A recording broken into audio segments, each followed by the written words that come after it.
예, 월요일 뉴스 탑10도 바로 여기부터입니다. 북한군을 버리는 러시아 장갑차냐? 북한 내부 얘기까지 저희가 준비한 5위와 3위입니다. 지난주에 한 명 빼고는 북한군 모두 전사했다는 이른바 교전설도 돌았고요. 러시아를 돕기 위해 파병이 된 북한군이 곧 실전에 투입될 준비를 마쳤다는 게 일단은 대체적인 시각일 겁니다. 그런데 묘한 장면 하나가 포착이 됐습니다. 그 전에 외교관들의 목소리 먼저 듣고 오겠습니다. Putin has been throwing more and more Russians into a meat grinder of his own making in Ukraine.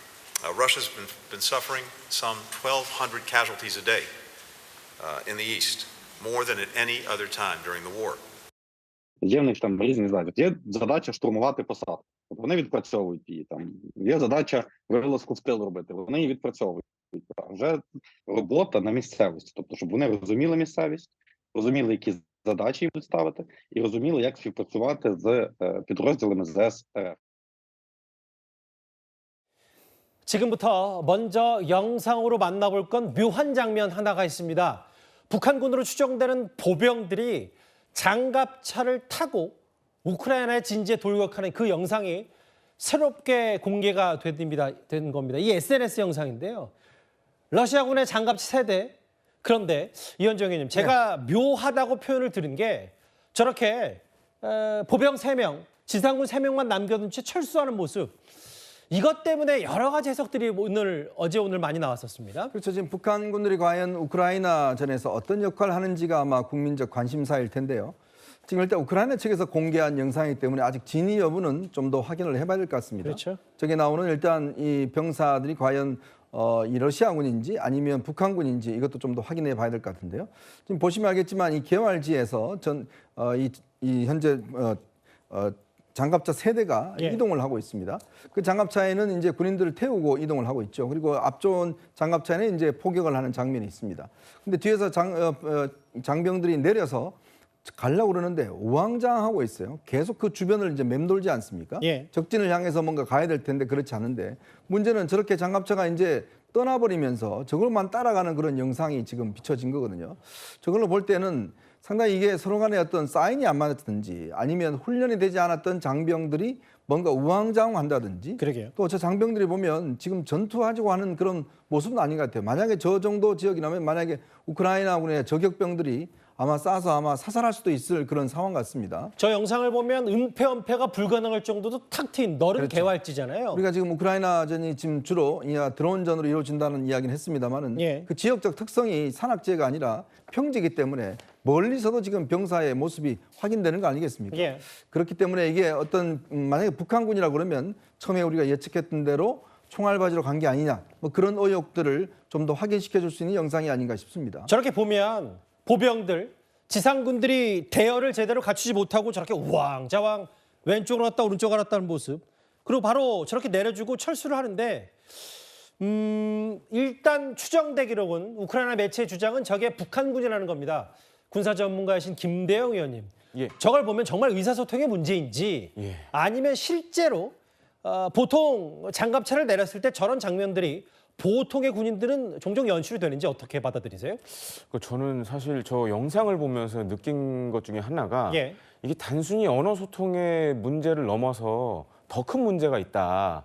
그러니까 일단은 지금 이제 투입되어 있는 북한군들이 이게 군사 전문 용어로 하면 보통 이제 장갑차를 타고 작전하는 걸 이제 승하차 전투라고 합니다. 승하차 전투. 예, 근데 이 승하차 전투에 대한 기본이 지금 안 돼 있는 걸로 보여지고. 영상에서 보셨지만 이제 내린 다음에 바로 이 수풀 쪽으로 아마 거기가 이제 우크라이나군 진지로 이제 추정이 되는데 그쪽으로 뛰어가야 되는데 그러면 이제 보통 장갑차들이 그러면 갖고 있는 기관포라든가 기관총을 통해서 이제 엄호 사격을 해주게 돼 있습니다. 맞아요. 근데 이런 게 전혀 지금 안 되고 있어요. 그러니까 이제 장갑차와 타고 있는 보병들의 호흡이 안 맞는 상황이 지금 보여지는 거죠. 그러니까 이제 그럼 왜 그러겠냐? 아마 이 장갑차를 몰고 있는 거는 러시아군일 가능성이 높습니다. 그렇죠. 그러니까 이제 한 지점에 오래 있다 보면 포격을 당하든가 아니면 드론 공격을 당할 가능성이 높거든요. 그러다 보니까 빨리 이제 도망가려고 하는 거고 반면에 이제 저 북한군 추정으로 되는 저 병사들 같은 경우에는 사실 수풀지대로 가야 되는데 이제 이 상황이 혼란스러워지니까 막 우왕좌왕하는 모습들을 지금 보여주고 있습니다. 그래서 전반적으로 이런 전술적인 문제가 크지 않나 이렇게 살펴보고 있습니다. 일단은 저게 자유아시아 방송 RFA 주장이고 김대영 의원 군사 전문가신 김대영 의원 말씀은 저게 단순히 무슨 의사소통 문제가 아니라 승하차 전투에 익숙하지 않은 북한군이 장갑차도 사실 은폐하기 위해서 드론 공격이나 본인의 저격을 피하기 마련해서 왼쪽으로 쭉 움직이는데 군인들이 저렇게 대화를 이탈하는 것도 참 이례적인 일이다. 알겠습니다. 확실한 건 일단 북한군이 전열을 갖추는 데는 적지 않은 시간이 걸릴 것 같다는 겁니다. 화면을 보고 와서 관련 얘기를 좀 더 나눠볼 필요가 있을 것 같습니다.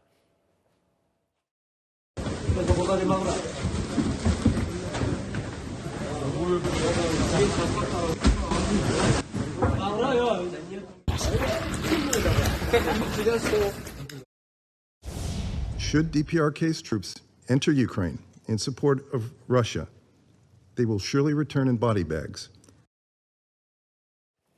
파병이 임박한 이 시점에 오늘 저희가 특별한 손님 한 분을 모셨습니다. 북한의 최전방에서 병사로 근무하다가 비무장지대 철책을 넘어서 대한민국 땅을 밟은 이 탈북민 출신의 영화배우 정하늘 씨입니다. 정 배우님, 네. 일단 본격적인 얘기, 저희 뉴스탑10을 통해서 말씀하셨던 여러 가지 얘기들을 먼저 하기 전에 지금 해당 영상을 두 분의 전문가와 함께 한 분석을 했어요. 저렇게 장갑차를 내리고 우왕좌왕하는 북한군으로 추정되는 모습, 저거 보고 가장 먼저 어떤 생각이 드셨나요? 일단 굉장히 불쌍하다는 생각이 가장 먼저 들었고요. 이제 북한에서는 조국을 위해서 목숨을 바치라고 이제 교육을 하는데 예. 북한 땅이 아닌 타국에 이제 러시아로 가서 이렇게 전쟁터에 참여를 하는 걸 보면서 제 주변에 있는 탈북민들이 이런 얘기를 가장 많이 하더라고요. 저 친구들 중에 제 조카가 있을 수도 있다. 그렇죠. 예, 이런 얘기를 많이 하면서 굉장히 안타깝다라는 얘기를 하던데 예. 굉장히 많이 불쌍해 보였습니다. 예. 그러니까 이게 내 가족일 수도 있고 심지어는 나였을 수도 있고 북한군으로 복무를 하셨으니까 그런 생각에 많이 안타까워하셨군요. 2011년 북한에 입대할 당시, 왜냐하면 제가 이 질문부터 소개해드린 이유가 사실 우리 정보당국도 러시아를 돕기에 파병된 북한군이 한 10대, 20대 초짜 병사다. 훈련이 다 잘 된 병사들은 아닐 거라는 분석을 내놨기 때문에 그렇게 보급과 실제로 군대에 있을 때 당시의 환경, 영양 상태가 정말 말도 안 되나 보죠? 네, 맞습니다. 일단 신병훈련 받을 때에는 그 7대3 그리고 5대5 정도로 섞인 옥수수 쌀과 이제 흰쌀을 섞어가지고 이제 공급을 받았었거든요. 예. 그러다 보니까 제가 군에 입대할 때 60kg에서 62kg 사이를 왔다 갔다 했습니다. 예. 근데 신병훈련 3개월이 처음에 끝났을 때 50kg대였고요. 예. 12kg가 빠졌고 저희가 전방에 배치되기 위해서는 3개월을 더 받아야 됐습니다. 예. 그래서 6개월이 끝났을 때 제 몸무게를 체크해 보니까 45kg에서 48kg를 왔다 갔다 하더라고요. 그리고 이제 제가 탈북하고 이제 한국에 왔을 때 몸무게는 43kg였습니다. 그래서 1년에서 한 3년 차 되는 북한 군인들의 몸 상태가 이제 모사리 기간이라고 해서 예. 보통 39kg대 나가는 친구들은 이제 더 구실 못한다고 해서 군의소로 이제 조치를 취합니다. 실려가고. 예. 그래서 이제 보통 군 생활을 하게 하는 친구들은 40kg대에서 50kg대 사이로 왔다 갔다 하는 친구들이 한 1년에서 3년 차 된 군인들의 몸 상태라고 보면 될 것 같습니다. 실례지만 지금 몸무게가 어떻게 되세요? 지금은 제가 좀 살이 많이 쪄가지고 이제 한 68kg 그 정도 되는 것 같습니다. 그러니까 제가 그 질문을 드린 이유는 예. 대한민국 땅을 밟자마자 네. 거의 20kg이 그냥 원래대로 복귀가 하신 거고 45kg대 40kg 초반대면 사실은 키 이런 거를 지금 뵀을 때 정상적인 일상생활이 가능합니까? 일단은 그 정상적인 생활이 굉장히 불가능하고요. 이제 작업을 시키는데 거기에서 이제 힘을 굉장히 못 씁니다. 저희가 이제 가장 많이 했던 게 경계 근무를 수행을 해야 되고, 예. 그리고 이제 그 시간에 땔감을 이제 산에 가서 나무를 해와야 되는데, 예.